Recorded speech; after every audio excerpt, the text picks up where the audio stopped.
Hi, my name is Marcia Lawrence Russell.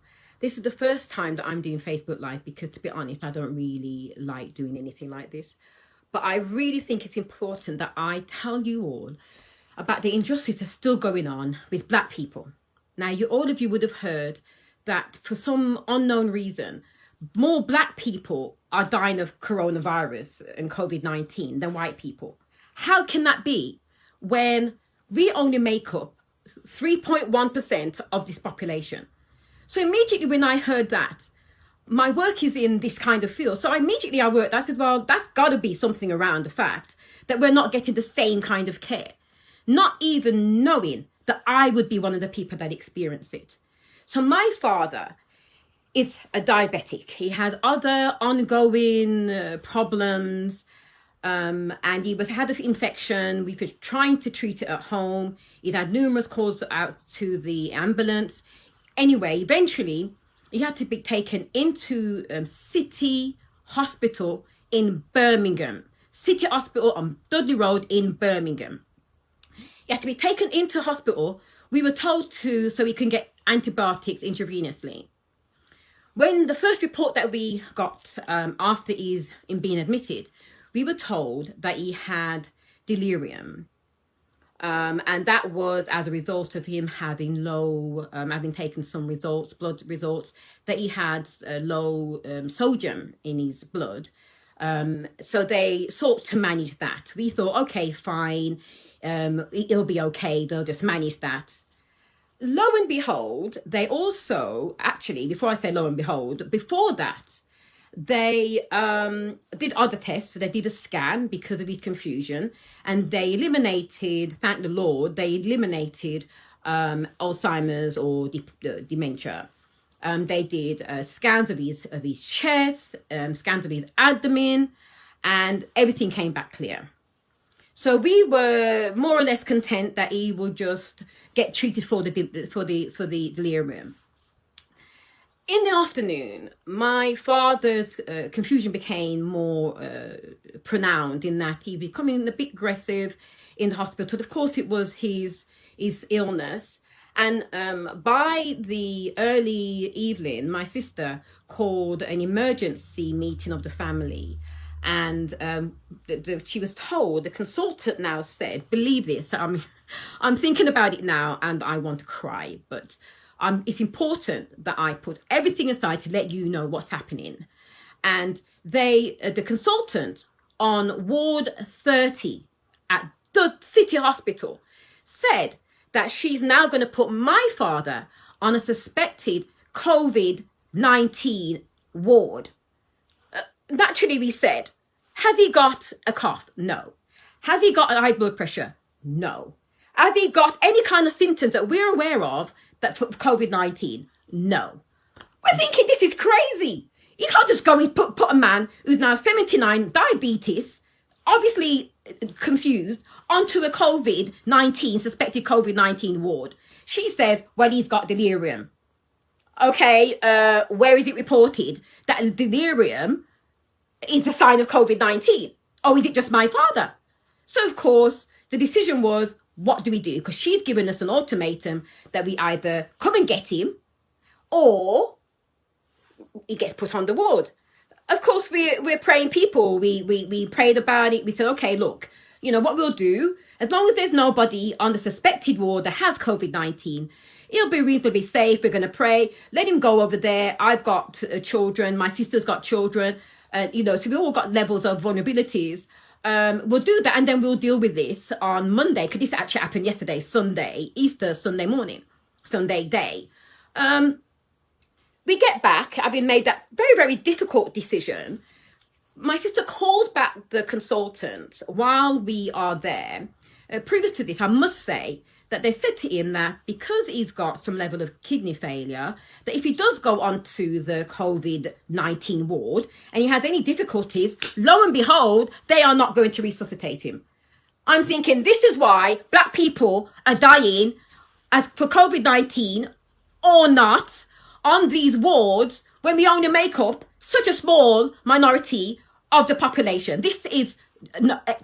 Anyway, When she was saying to Rachel, to my sister, look, are you going to come and get him or not? I'm actually saying my dad can't possibly have COVID-19 because you all will know that if he does have COVID-19, they can't let him out of the ward. Plus the fact that he's confused. They didn't ask about his wife, and now he has got a wife. She's in her 80s.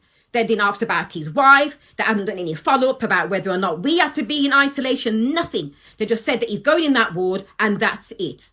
We had to make an immediate decision. And I drove down with my other sister, took him from City Road at 10:30 in the evening last night.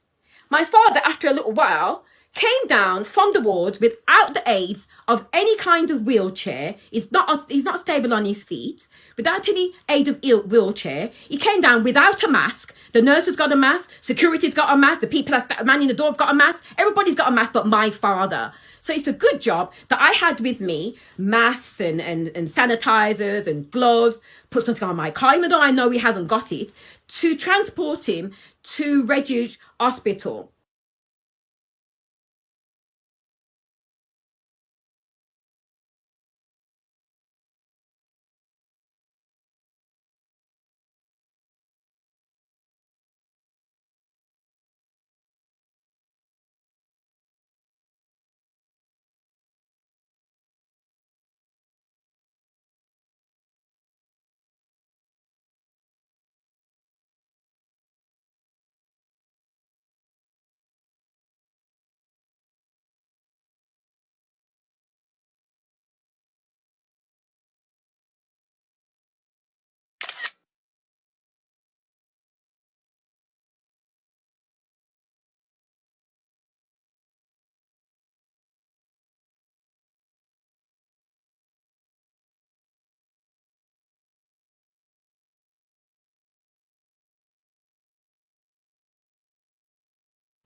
We drove all the way up there.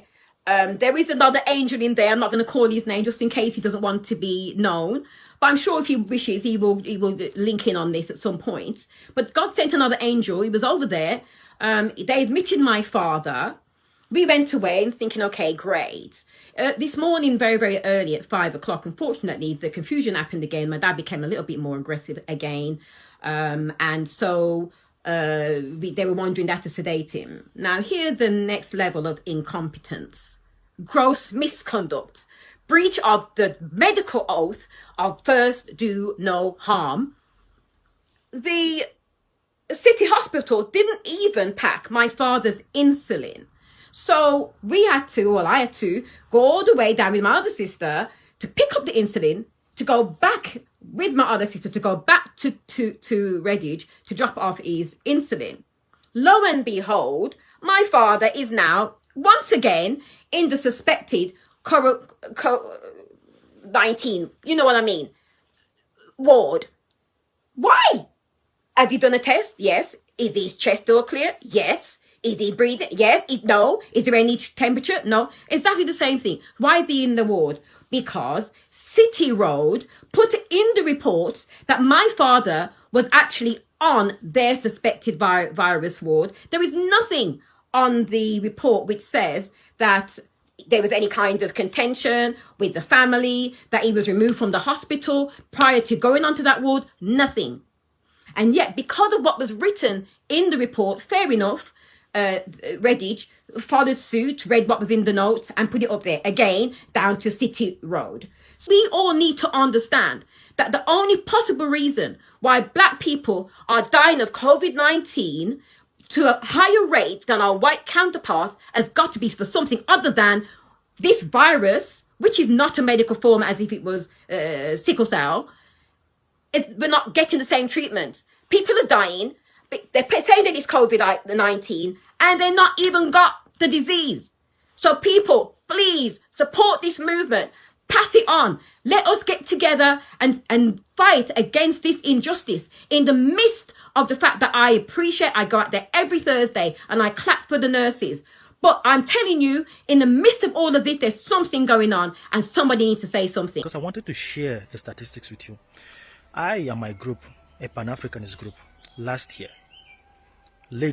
2019, we conducted a research because I was pricked with curiosity to make this research because I stumbled upon a Chinese farm in Khartoum, for example.